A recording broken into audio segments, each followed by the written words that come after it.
into the online broadcast network, AFTERBUZZ TV. Over 20 million weekly downloads in over 150 countries, and your #1 source for after-show entertainment.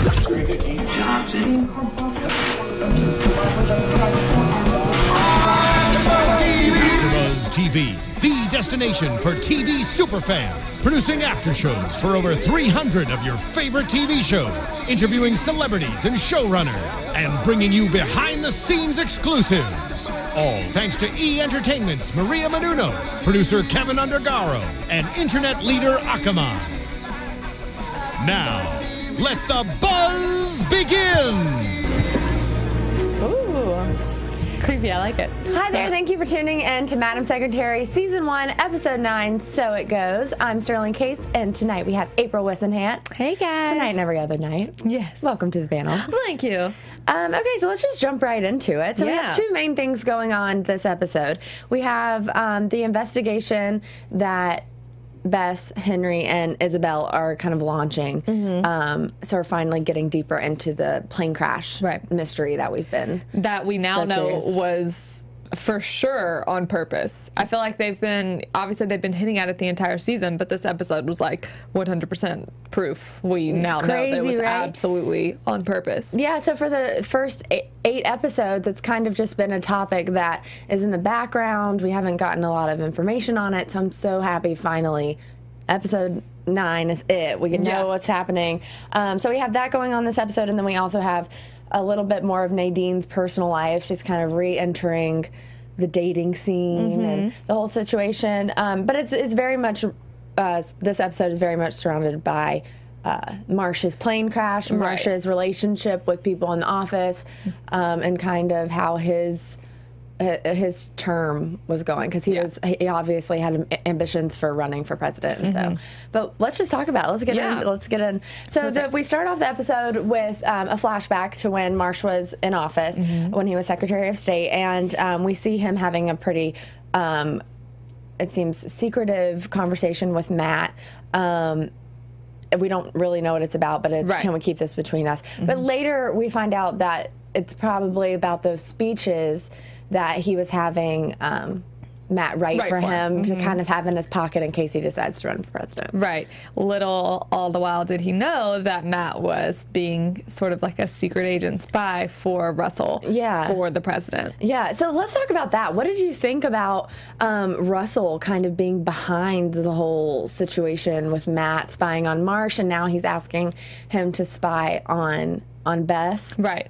I thought all throughout the episode, I'm like, really? Is he actually going to do this? Or he did that? Because he really does seem like such a loyal employee. But whenever he was talking to Bess at the end and kind of coming clean to her about how he spied on Marsh for Russell, it kind of made sense to me, in the sense that if he really thought that it was innocent, which maybe he did, because obviously the president is always going to be curious about who is going to run against him next term, especially if it's someone who you hired, who you chose to be a part of your cabinet, and they're part of your party, obviously. So when he said, he's like, obviously I kind of ended on, we all serve the president. Right. And it kind of made me, I got it, because maybe he didn't think that it was gonna lead anywhere else. Yeah. But obviously it did. Right, and it's no secret that everyone in the Secretary of State's office wants to be in the West Wing. They want that job with the president. So for him to be loyal to him during the Marsh's term, then you know, it said a lot about his character when he came forth to Bess. Right. About that Russell wanted him to spy on her as well. Because I think now he knows, you know, obviously the plane crash happened shortly after the meeting with Russell and Secretary of State Marsh happened. And so I'm sure that he's, you know, just like he said to Bess, he's like, I kind of thought of myself as some sort of conspiracy theorist, because I've been thinking, what if that had anything to do with this? Right. And I think, you know, he obviously likes Bess as a person and an employer, and now he knows, like, this isn't a normal, like, the president just keeping tabs on people. Exactly. This is him having an ulterior motive for something that could have led to the former secretary being murdered. Yeah, and he's obviously suspicious about it, and he's been suspicious this whole time. Right. But it's interesting that he chooses now to come forward with that information because he doesn't know this investigation's going on kind of behind the scenes. So, I mean, I guess that's all just in the writing of the show. But he had just, I feel the reason he did basically is because now Russell knows that because they pulled the NTSB report on the plane crash. Right. So Russell knows that Secretary of State is looking into it. She's curious. And so that's why he asked Matt now, hey, look into her, start spying. And so he just kind of comes clean right at the beginning before it gets even slightly deep into him spying on her whatsoever. Yeah, and while we're talking about Russell's involvement, how about that conversation he had with Bess? Oh, okay. Yeah, when he came into her office asking, you know, why are you looking into this? Don't poke your nose where it shouldn't be. This whole thing. It's interesting because the first, you know, especially the past few episodes, they've been kind of buddy on the same page. But it makes sense because the president picked her. She's in that position for a reason. Because he thought he could trust her because they used to work in the CIA together. Which, not that he can trust her. But now that she knows or very seriously suspects he's a murderer, of course she's not going to trust him. Right, yeah. So he thought he could trust her, but now he's a little suspicious that she might be turning. And if there's any way to make yourself look completely guilty, it's to go to the person who's investigating you and be like, don't sniff around where you're not supposed to be. Like, yeah, that's just telling me to do it because there's obviously something there. There's more there. Otherwise, you wouldn't be telling me not to look. Yeah, exactly. Silly move, Russell. Back to I like Marsh. Me too. Yeah, he seems like a good guy. I kind of wish he was on the show. Alive. Yeah. But the flashbacks really helped because in the previous episodes we have this name that's thrown around. We don't know if he's a good guy or a bad guy, if he was killed on purpose. But the flashbacks really help with developing his character and makes the whole plane crash, you know, seem so much bigger, than it has before. Because he's not some evil politician, from what they're showing us anyway. Right. He seems like a good guy who maybe just had or let his ambitions be known a little too soon. Right. So I'm curious about, so if the plane was sabotaged, which we learn very well was, which we'll talk about in a second. In the flashback, he had to cancel plans with Nadine that weekend because he needed to go deal with a personal matter about his estate of his family's old cattle ranch, this whole thing. So I'm interested about who arranged that reason for him to go. Oh, you know, I hadn't even thought of that. Because if it's a personal matter, it's not even a government thing. Someone had to have a reason, or had to give him a reason to get on a plane if he wasn't planning to. So maybe that is something that we learn about. Yeah. Soon. Yeah, and on the plane, so there's turbulence. They've got there's a bunch of people on the plane. It's not just him. You have all the people working on the plane, his security. So when they say he died in a plane crash, yes, he died, but also everyone else on the crew died as well. So, I mean, that's a huge thing, especially if the president is behind this. And that's what I kept thinking, like, you know, obviously he's the Secretary of State, so a huge deal is going to be made about him, but what about these other innocent security guards and the pilots who I'm sure have families, and, you know, there's so many other people being affected by this than just the Secretary of State. So it's just, and it makes it even huger than it is right now. Yeah. And so the report that came out on the plane crash said that it was the screw. The jack screw. That was the cause of the whole thing. But as we saw in the flashback, there was turbulence. The pilot did say, oh, it's just turbulence, it's in the air, like uncontrollable. And then that he lost pitch control of the plane. And then, but we hear Marsh saying, so it goes. And Isabel pointed that out when they were listening to the tapes and their meeting for starting the investigation, because they're going through the report, they're listening to the tapes. And Isabel pointed out that it's by him saying, so it goes, it's kind of like he was expecting something to happen to him, or he was being kind of... He said that for a reason. Right. Obviously, you know, And it's the name of the episode, so it kind of stood out. Henry made a good point where he said, you know, he's been in a position before where he thought he was going to die, and it's definitely like a calm sense comes over you. And I think that's exactly what it was, but it was very pointed that he said, so it goes, because he was clear, he was calm, he knew exactly what was about to happen, and the sound of sabotage, you could hear it clear in his voice, and it's like he knew. And obviously we see later in the episode, whenever he and Russell are meeting, that Russell at the end of it says, so it goes, because he is clearly threatening Secretary Marsh whenever he is asking him about wanting to run for president. Right. And he says, so it goes. When he walks out, yeah. So and that was a very obvious threat that Russell put on Marsh. Well, he said, well, it was a guarantee. Marsh said, is that a threat? And he said, it's a guarantee. Right. So, I mean, so it goes. And while we're talking about that, that's a conversation that Matt overheard between Marsh and Russell.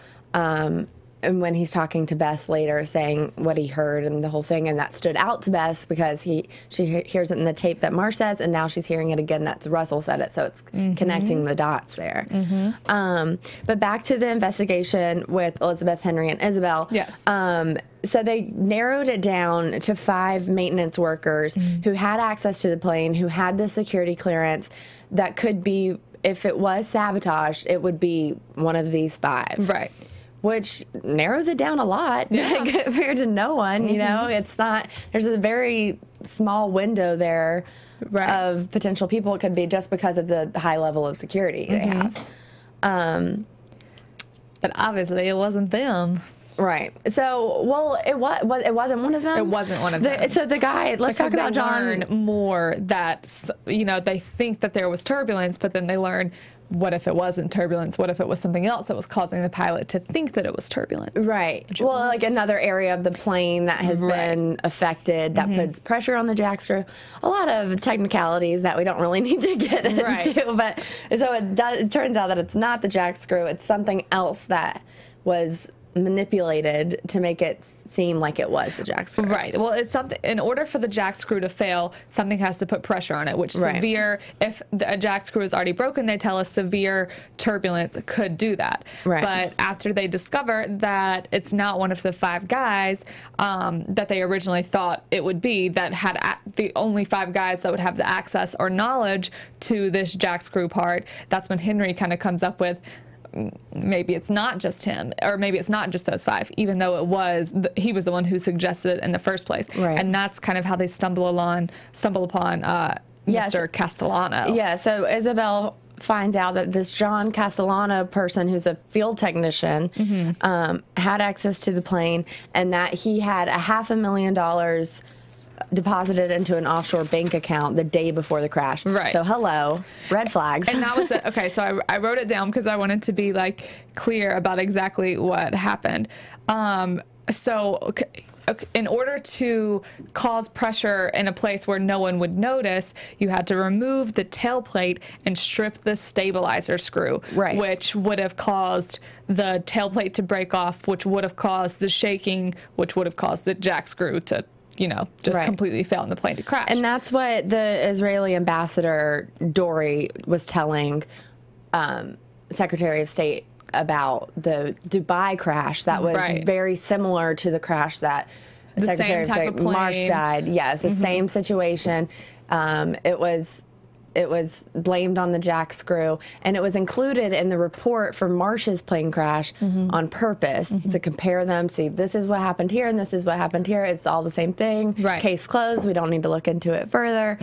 But obviously the Israeli ambassador, you know, thinks that the CIA was involved, but he, in so many words. Well, he obviously, you know, she flat out asked, was the CIA involved? She's not being very sneaky about looking into it, because she's straight up asking these questions to all the people. But he shuts it down right there. He's like, I think we've done enough reminiscing, and clearly you're giving an answer by not giving an answer, if that makes sense. Otherwise he would be like, no, absolutely not.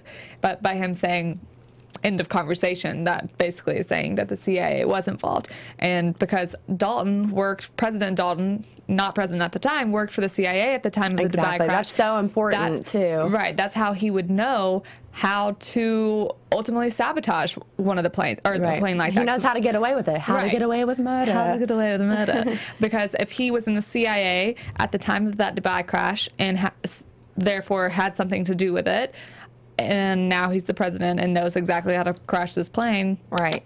But to me, it seems kind of obvious that the same person's kind of involved in both times it happens, and a jack screw just happens to fail or whatever. Obviously, no one looked more into it. But he's not connected to it. Yeah, because it's covered up so well. The first time, because it was the CIA. No one looked into the CIA, and nothing like that had ever happened before. So it's kind of like, come on, President, aren't you a little smarter? Like, it was a long time ago, but don't use the exact same thing. Yeah. But he thinks, you know, they even say if the tailplate that was, you know, messed with is one of the most unlooked over parts of the plane, because so few people have access to it, and it's just not something that basically ever happens, like a screw getting stripped in there. So why would they look? Right, and that's exactly. where Mr. Castellano came in. Yeah, so let's talk about Castellano's involvement here for a second. So Isabel calls him in, meets with him. She kind of sets up this fake interview for a job that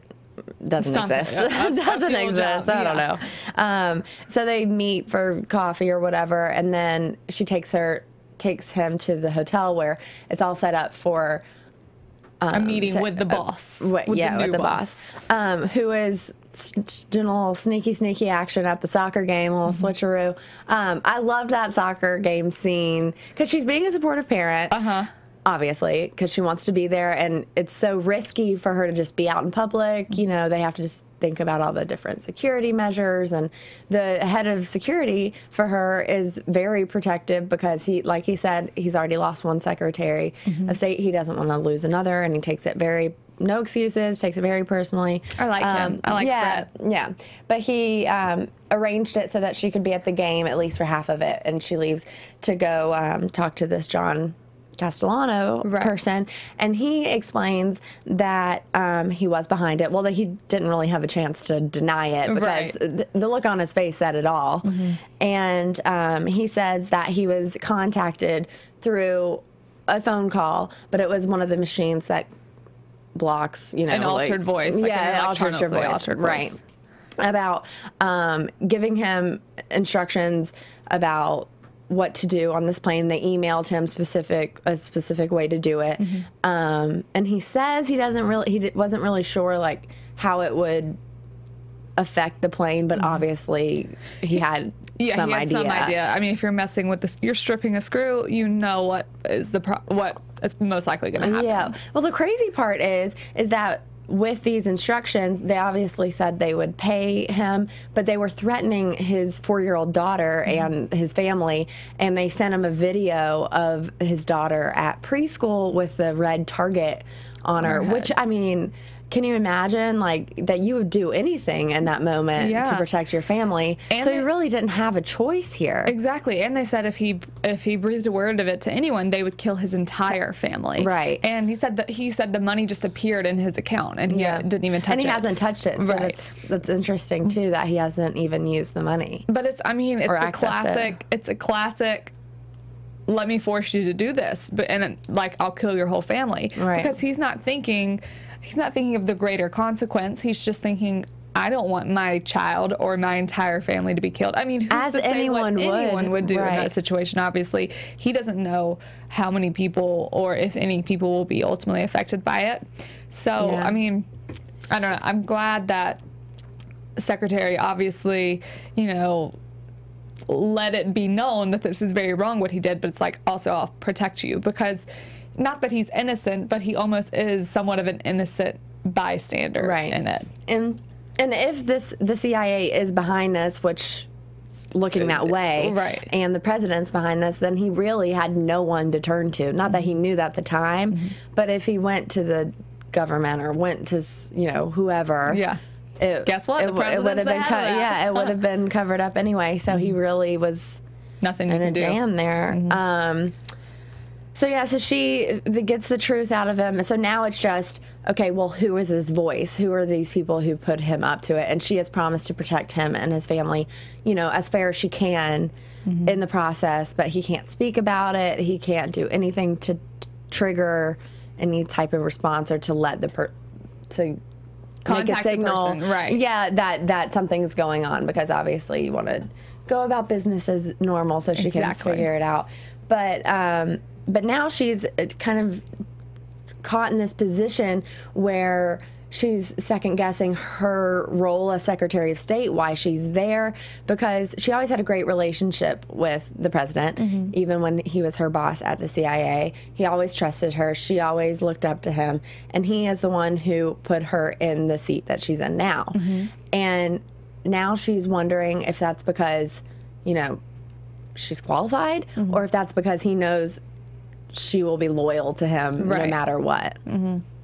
But when it comes to your life being in danger, you're going to be loyal to yourself. You're not going to be loyal to the man who you think killed your predecessor, which is what she's thinking at this point. Exactly. And he's got to know, because he's known her for so many years, that she's going to do what's morally right. That's what's so great about her character, is that she doesn't have these crazy political ambitions like everyone else does. She doesn't really want to be president. She just wants to do her job and do it as well as she can, and as morally and politically correct as she can. Right. She always makes decisions that might not be the best political move, but they're always the best move as a person, considering everyone involved.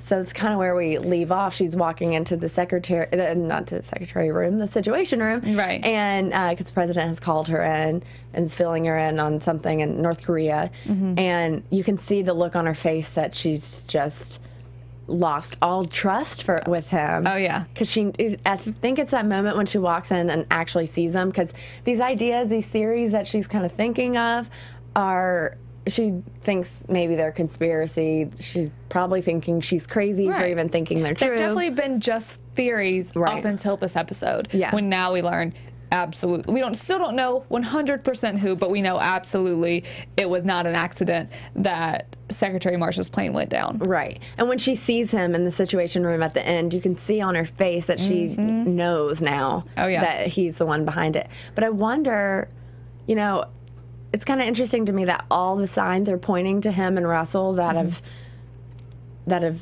been behind this the whole time. But I wonder if they're going to pull some sort of twist that makes it so it's not them, because right now it's fairly obvious that it could be. Well, the thing that makes it so obvious is the "so it goes" comment. Right. Exactly. Because since Russell said that to Marsh in that last little meeting, and then he says it on the plane, that's, you know, pretty much the only suspect at this point. Right. But I kind of agree. Maybe it's a little too obvious, but also maybe it was Russell. You know, we have to think that and not the president. We have to remember that it's not just Dalton's position that's, you know, kind of being talked about. That would also mean his position as chief of staff.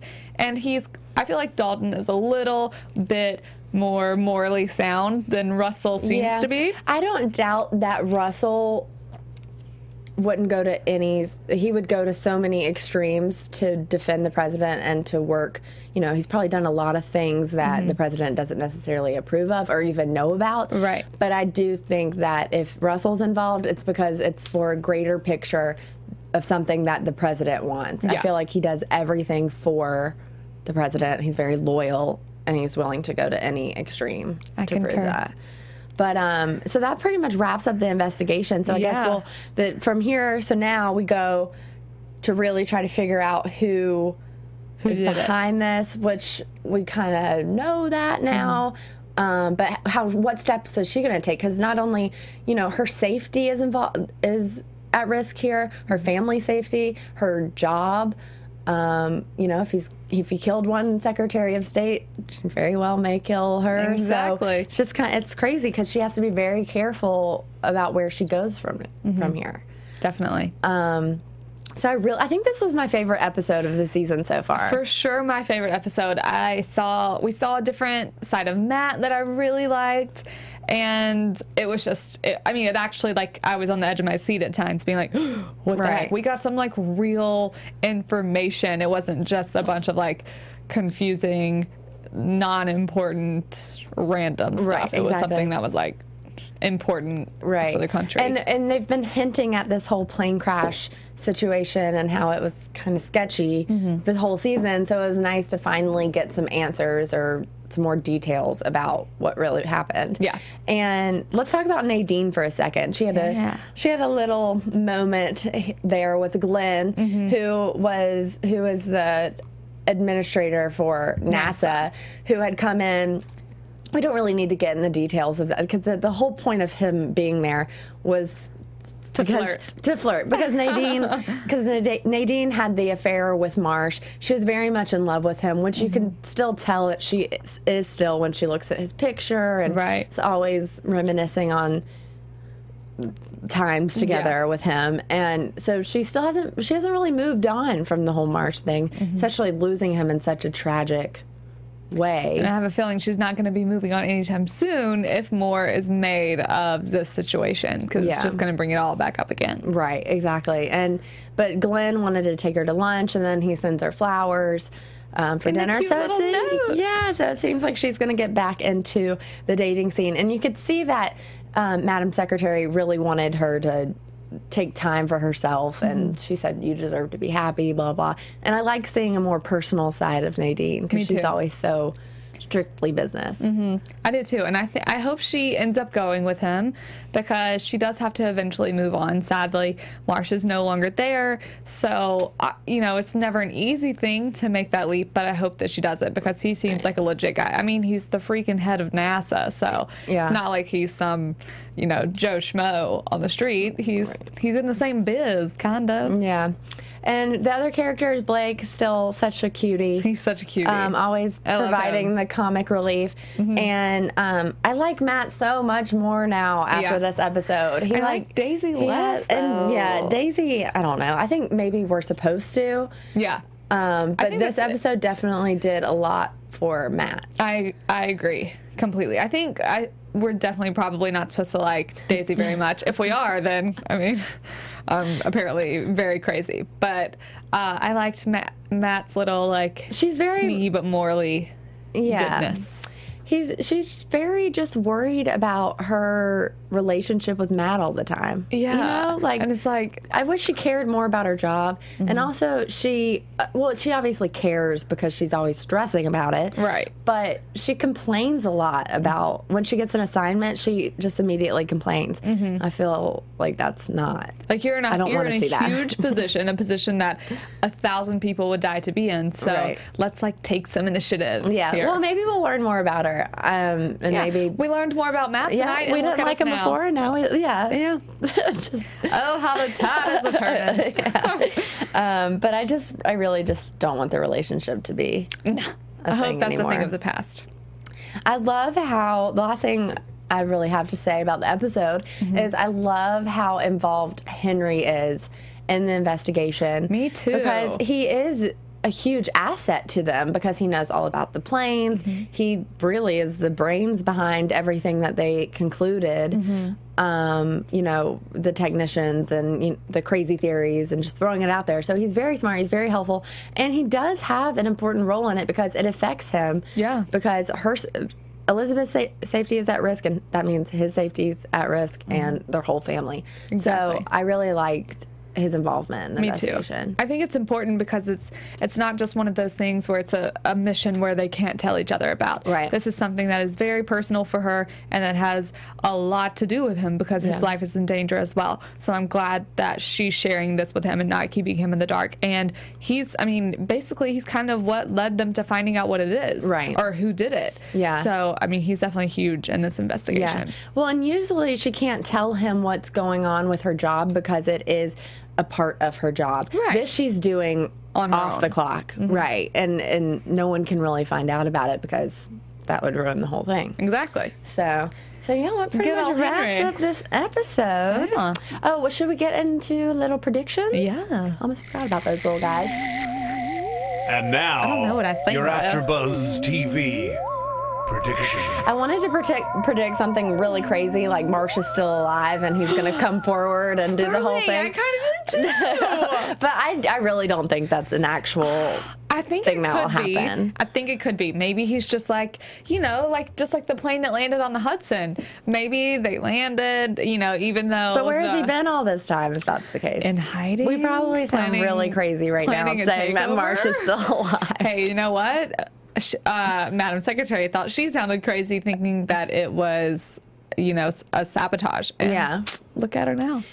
Do you think it's too easy or too obvious to predict that it's the president that's behind the whole thing?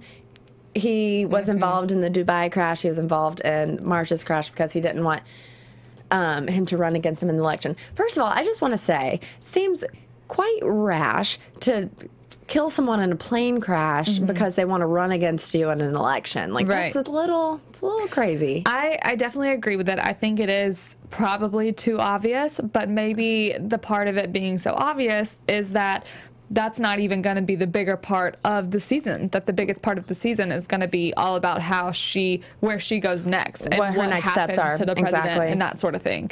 So I agree with you, but I'm like, I mean, we've seen really no other options at this point. Right. So maybe we'll learn more, and, you know, we could add There's got to be a twist there because that would be way too obvious. But whoever is behind it, they're not only behind that plane crash and probably the Dubai plane crash as well, but George's car accident. Yeah. So it's really just behind the deaths of all these people. So let's hope the president isn't a murderer. What do you think about what her next steps are going to be? Not who's behind it, but what she's going to do. I really don't know here. Because you kind of can't accuse the president of being a part of a murder scheme until you know for sure that the president is a part of a murder scheme. Exactly, and not sound like a crazy person and lose her job or probably get killed. Right, and she can't, I'm not sure what she can do next, because as soon as she says something,